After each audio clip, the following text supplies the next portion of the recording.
నేపాల్లో వరద బీభత్సం. బోటేకోషి నదికి ఆకస్మిక వరద.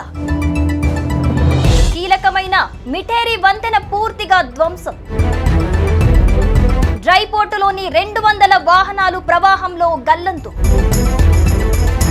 18 మంది నేపాల్ చైనా దేశస్థులు అదృశ్యం. వరద ప్రాంతంలో చిక్కుకుపోయిన 12 మంది పోలీసులు.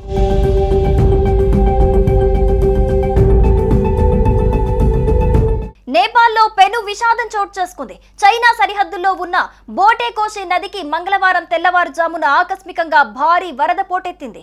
ఈ జల ప్రళయం ధాటికి నేపాల్ చైనాలను కలిపే కీలకమైన మిఠేరి వంతెన కొట్టుకుపోవడంతో పాటు సమీపంలోని డ్రై పోర్టులో నిలిపి ఉంచిన వందలాది వాహనాలు నీటి ప్రవాహంలో గల్లంతయ్యాయి. ఈ దుర్ఘటనలో 18 మంది వరకు గల్లంతయ్యారు.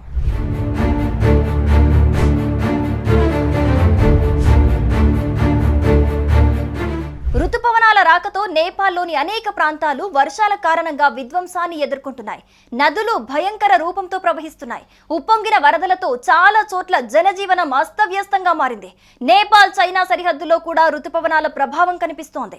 రుతుపవనాల కారణంగా కురుస్తున్న భారీ వర్షాలతో నేపాల్లో వరదలు బీభత్సం సృష్టించాయి. నేపాల్ చైనా మధ్య ఉన్న మిఠేరి వంతెన బోటేకోషి నది వరదలో కొట్టుకుపోయింది.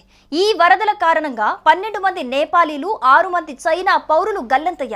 కాఠ్మాండు నుండి 120 కిలోమీటర్ల దూరంలో ఉన్న ఈ వంతెన కూలిపోవటంతో సరిహద్దులో ట్రాఫిక్ దెబ్బతింది. తప్పిపోయిన వారి కోసం ముమ్మర గాలింపు కొనసాగుతోంది.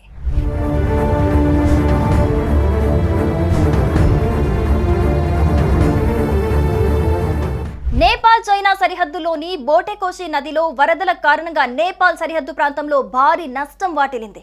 ఈ వరదలో నేపాల్ చైనా మధ్య ఉన్న ఏకైక వాణిజ్య కేంద్రమైన రసువాగతిని కలిపే మైత్రి వంతెన కొట్టుకుపోయింది. బుధవారం రాత్రి 3:15 ప్రాంతంలో ఈ వంతెన వరదలో కొట్టుకుపోయింది. ఈ వరదలో వస్తువులతో నిండిన డజన్ల కొద్ది కంటైనర్లు కూడా కొట్టుకుపోయాయి.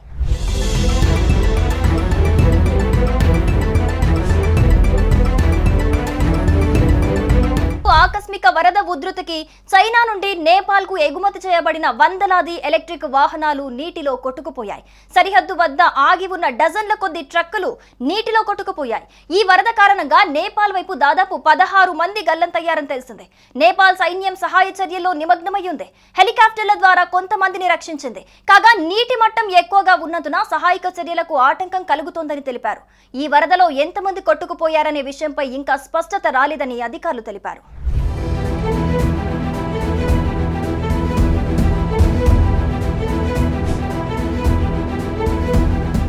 తెల్లవారుజామున వరద ఒక్కసారిగా ఈ ప్రాంతాన్ని ముంచెత్తడంతో పలు నివాసాలు నీట మునిగినట్లు అధికారులు పేర్కొన్నారు. గాలింపు చర్యలు కొనసాగుతున్నాయన్నారు. డ్రై పోర్టులోని పలు వాహనాలలో నిద్రిస్తున్న కొంతమంది వాహనాలతో పాటు కొట్టుకుపోయినట్లు స్థానికులు తెలిపారు.